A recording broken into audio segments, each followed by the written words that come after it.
परदेसी शौहर की आखिरी वापसी। वो हर रोज़ दरवाज़ा खोलती थी, सिर्फ एक उम्मीद पर कि शायद आज वो आ जाए। अली परदेस चला गया। जाते वक्त बोला, मेरा इंतज़ार करना, मैं ज़रूर आऊँगा। सरा हंस दी, मगर आंखें भर आईं। हर रात वीडियो कॉल होती, हर सुबह अपना ख्याल रखना।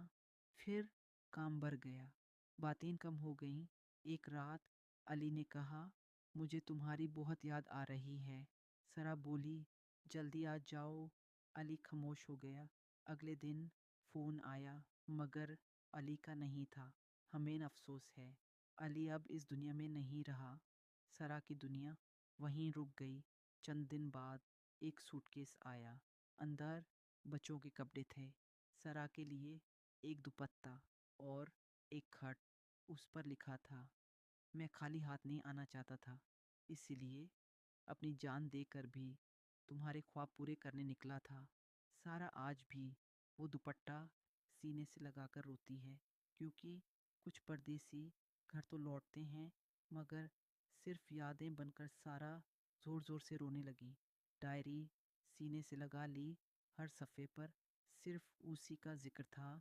एक जगह लिखा था, मैं थक जाता हूँ, मगर तुम्हारी आवाज़ फिर जीने की हिम्मत दे देती है।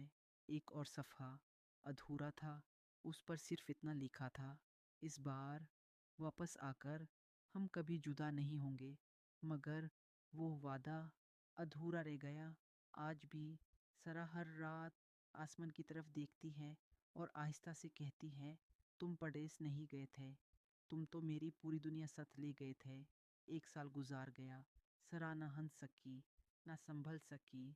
हर शाम वही दरवाज़ा, वही इंतज़ार। एक दिन दरवाज़ा बाजा। सरा दौड़ कर गई।